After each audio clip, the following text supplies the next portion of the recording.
The second major ransomware attack in as many months is sparking fear and a lot of questions. Whether you call the virus Petya, not Petya, GoldenEye, the virus began crippling computers in Ukraine before spreading across Europe and into the U.S., taking down everything from hospitals to bank machines to multinational corporations. The virus originally demanded a ransom payable in Bitcoin to release computer files, but now some experts are thinking that the ransom demands may be a ruse for something far more sinister. We'll have to wait and see, of course. Tom Keenan joining us this morning to talk all about this. Tom, of course, is a computer security expert, a professor at the University of Calgary, and Tom is also the author of Techno Creep, The Surrender of Privacy and the Capitalization of Intimacy. We always turn to Tom when we have questions about tech stuff like this. Thank you so much for coming in.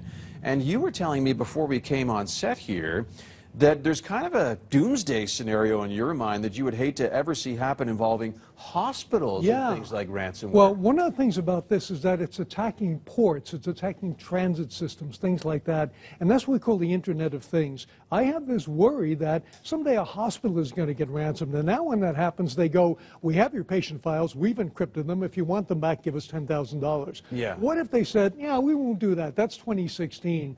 We know that you have a Siemens MRI machine, a Picker X-ray machine, and they all have vulnerabilities in them. We're going to exploit those vulnerabilities, and every other day we'll kill a patient until you pay us $40 million.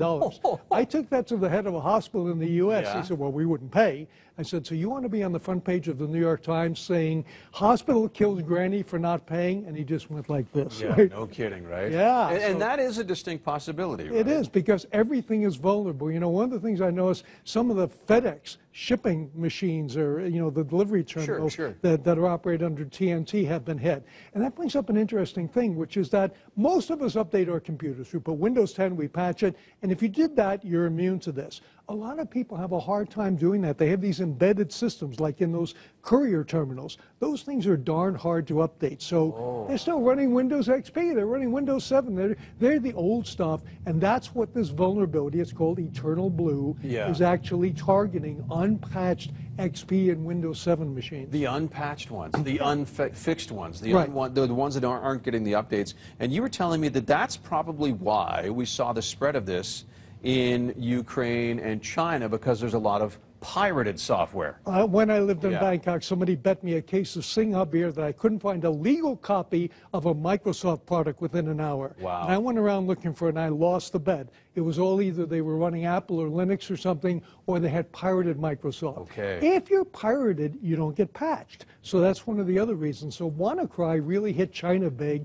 This is hitting the Ukraine. We have a suspicion that they're not all paying their dues to Microsoft. Sure. That does make you vulnerable. So out there, if you are cheating Microsoft, it's time to come clean. Come clean, yeah, because you need the updates, that's for sure. Okay, that leads to my next question. My computer at home, if let's give two examples. If I run Windows, if it's a legal copy and it's updated, I'm okay. You're probably okay. I'd still make sure your antivirus software is all good, and don't click on anything suspicious. I mean, the most important protection is between your ears.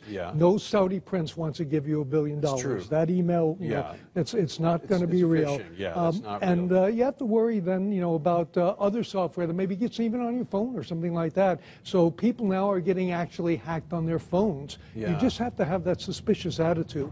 But if you're up to date on Windows 10, this probably isn't for you. There's also a vaccine. Some researcher discovered that there's a certain file, it's like a magic file, and if that's on there, then this thing just doesn't infect you. So there's actually a fix online, and I've looked at the code. It looks legit, and you can download this thing. Then you will have that file and be immune. But again, most people don't need to worry about this. Okay, and if I run Apple devices, if I'm on the Mac side of things? This thing doesn't seem to attack that, but don't ever believe people who tell you that you don't need antivirus on Macs. You do, and Linux and everything else.